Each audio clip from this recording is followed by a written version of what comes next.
Kalvakuntla Kavitha BRS party వీడిన తర్వాత సంచలనాలు అయితే సృష్టిస్తుంది. మీ అందరికీ తెలుసు. బీఆర్ఎస్ పార్టీకి సంబంధించిన ఎమ్మెల్యేల అవినీతి భాగోతం బయటపెడుతుంది. మొదటిదాకా జనం బాట అని చెప్పేసి తిరిగింది. హరీష్ రావుకు సంబంధించి కేటీఆర్, సంతోష్ రావు ఇట్లా అనేక అంశాలు, వాళ్ళ అవినీతికి సంబంధించిన అంశాలు మాట్లాడింది కదా. అయితే కొత్త పార్టీ పెడుతుందనే విషయం అయితే మీ అందరికీ తెలిసిందే. ఉగాది తర్వాత పెడతా అని చెప్పేసి అన్నది. మొన్న శాసనమండలిలో చివరి స్పీచ్ కూడా ఇచ్చింది. ఒంటరిగా పోతున్నా తిరుగులేని శక్తిగా తయారై మళ్ళా అడుగు పెడతా శాసనసభలో అని చెప్పేసి. సో చాలా పెద్దగానే డైలాగ్ లేచింది. అయితే బయటకు వచ్చి ఇప్పుడు ఉగాది కొత్త పార్టీ పెడతాదని అనుకున్నాం కదా. ఇప్పుడు ప్రస్తుతం మనం మాట్లాడుతున్న సమయానికి అందినటువంటి లేటెస్ట్ బ్రేకింగ్ న్యూస్ సమాచారం ఏంటంటే, కవిత మున్సిపల్ ఎన్నికల్లో పోటీ చేయబోతున్నా అని చెప్పేసి నిన్న మొన్న ఆల్రెడీ ప్రకటించింది కదా. అయితే ఆ మున్సిపల్ ఎన్నికలలో ఏ గుర్తు నుంచి పోటీ చేయబోతోంది, ఏం చేయబోతుందనే చర్చనైతే ఆసక్తి రేపుతోంది. దీనికి సంబంధించి ఇవాళ హైదరాబాద్లో all India forward bloc, so AFB నాయకులతోటి సమావేశమైంది. యాజ్ వెల్ యాజ్ వాళ్ళతో పాటు మున్సిపల్ ఎన్నికల్లో పోటీ చేయాలనుకున్నటువంటి ఆస్పిరెంట్స్, ఆశావాహులతోటి భేటీ జరుగుతుంది.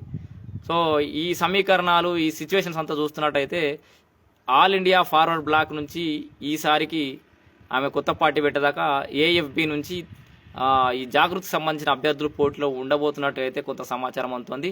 సో ఏం జరగబోతోంది, ఏఐఎఫ్బి మీకు చాలా మందికి ఏఎఫ్బి గురించి కొంచెం మంది తెలుసు. అంటే రాజకీయాలలో గతంలో పోటీ చేసిన వాళ్ళకి, పోటీ చేద్దాం అనుకున్న వాళ్ళకి చాలా మంది తెలుస్తుంది ఈ పార్టీకి సంబంధించి ఏందది గుర్తు, ఏఎఫ్బికి సంబంధించిన గుర్తు చాలా ఇంపాక్ట్ క్రియేట్ చేస్తూ ఉంటుంది యువతలో. చాలామంది సింహం గుర్తుంటుంది ఏఎఫ్బికి. మిగతా పార్టీలలో బీఫామ్ రాని అభ్యర్థులను ఉంటే బీఆర్ఎస్ కానీ, బీజేపీ కానీ, కాంగ్రెస్ కానీ అప్పటిదాకా బాగా ఆశలు పెట్టుకొని వర్కౌట్ చేసి టైంకు బీఫామ్ రాకపోతే వాళ్ళకి నెక్స్ట్ ఆప్షన్ ఏంది ఏఐఎఫ్బి. సో ఇది మనం క్రిటిసైజ్ చేయడం కాదు, అందరికీ ఉన్నటువంటి ప్లాట్ఫామ్ అది. సో మరి అది ఎందుకు కాంక్రీట్గా ఎందుకు ముందు తీసుకెళ్లట్లేదో తెలియదు. కానీ మొత్తానికైతే ఆ పార్టీ చాలా మందికి ప్లాట్ఫామ్ క్రియేట్ చేసింది. ఈ పార్టీ క్రియేట్ చేసినటువంటి ఇంపాక్ట్ అంతా ఇంత కాదు. ఇది అంతా మనం లెక్కలెక్కలు తీసి పారేయాల్సినంత అంశం కూడా కాదు. ఆల్ ఇండియా ఫార్వర్డ్ బ్లాక్ 2018లో రామగుండంలో మన కోరకంటి చందర్ గెలిచిండు ఇది వరకు. తర్వాత 2019లో 25 ఎంపీటీసీ స్థానాలు గెలిచినాయి ఈ సింహం గుర్తు నుంచి. రెండు జెడ్పీటీసీ స్థానాలు గెలిచింది. మొన్న 2023 అసెంబ్లీ ఎన్నికలలో అయితే 0.6% తోటి 8వ స్థానంలో ఉంది అన్ని పార్టీలతో కలిపి. అంటే ఈ లెక్కన దాన్ని ఏమంటారు, పార్టీ ఇంపాక్ట్ ఉంది, ఓట్ షేర్ సాధిస్తుంది. ఎవరికైతే మిగతా పార్టీలలో బీఫామ్లు రావట్లేదో వాళ్ళందరికీ కూడా ఏఎఫ్బి నుంచి అయితే బీఫామ్లు వస్తున్నటువంటి పరిస్థితి. ఎన్నికలు వచ్చిన ప్రతిసారి ఈ పార్టీ చర్చలో ఉంటుంది. ఈ పార్టీకి అనేది ఇంపార్టెన్స్ పెరుగుతూ ఉంటుంది. ఈ పార్టీలో ఆశావాహులు పెరుగుతూ ఉంటారు టికెట్ల కోసం. సో చాలామంది నాకు కూడా ఫోన్ చేశారు, ఏఎఫ్బిలో ఎవరైనా తెలుసా టికెట్లు కావాలని చెప్పి. అంటే ఏఎఫ్బి క్రియేట్ చేసినటువంటి ఇంపాక్ట్ అట్లాంటిది. ఎన్నికలు రాగానే వేరే పార్టీలలో బీఫామ్ రాకపోతే ఆ పార్టీకి పోవాలనే ఆలోచన చాలామంది చేస్తూ ఉంటారు. సో చూడాలి మరి కవిత ఎంత ఇంపాక్ట్ క్రియేట్ చేస్తుంది. ఉగాది తర్వాత పార్టీ పెడదామని అనుకుంటుంది. ఈ లోపలనే మరి ఏఐఎఫ్బి పార్టీ నుంచి ఎందుకు పోటీ దించబోతుంది జనాల్ని.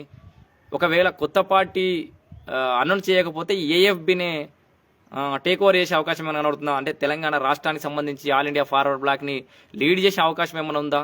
ఎందుకంటే అక్కడక్కడ ఆ గుర్తు క్రియేట్ చేస్తున్నటువంటి ఇంపాక్ట్ అట్లాంటిది కాబట్టి. సో చూడాలి మరి. కల్వకుంట్ల కవిత అలియాస్ దేవనపల్లి కవిత అని చెప్తున్నారు కదా, మరి ఏం చేయబోతోంది? ఈ కవితకు సంబంధించిన అభ్యర్థులు మున్సిపాలిటీలలో ఎంత ఇంపాక్ట్ చూపెట్టబోతున్నారు? వాళ్ళ యొక్క ఓట్ షేర్ ఎక్కడి నుంచి జరగబోతోంది? సో బీఆర్ఎస్ పార్టీ ఓట్ని లాక్కుంటుంది. ఎందుకంటే ఇప్పటికే సచ్చి చెడి కింద మీద పడిపోయి ఉన్నటువంటి బీఆర్ఎస్ పార్టీకి సంబంధించి నాకు తెలిసి అయితే కొత్త ఓట్ బ్యాంక్ అయితే క్రియేట్ కాలేదు కవిత గారికి. వాళ్ళ నాన్న పెట్టినటువంటి బీఆర్ఎస్ పార్టీ సంబంధించిన కార్యకర్తలు ఆ బీఆర్ఎస్ పార్టీ ఓవర్ఫ్లో ఏదైతే ఉంటుందో ఆ పార్టీలో అసంతృప్తిగా ఉండి, బీఆర్ఎస్ పార్టీలో కవిత చెప్పినట్టుగా సామాజిక న్యాయం జరగక, అక్కడ ఇదివరకులో వాళ్ళకి పార్టీ నుంచి బీఫాములు రాక, అవకాశాలు లేక, నిరాధారణ గురై గుర్తింపు లేక ఉన్నటువంటి వాళ్ళంతా కవిత ఎంబడబోతున్నటువంటి పరిస్థితి. కొత్త కార్యకర్తలు ఈ జాగృతిలో జాయిన్ అయిన సిచ్యువేషన్ అయితే మనం చూడట్లేదు. అందరూ కూడా బీఆర్ఎస్ ఓవర్ఫ్లో. సో మనం సినిమా థియేటర్లో ఒక పెద్ద సినిమా రిలీజ్ అయితే పక్కకు చిన్న సినిమా మంచిగా ఆడుతూ ఉంటుంది. ఆడ టికెట్ దొరకడం వాళ్ళంతా ఇట్లా వినట్టు.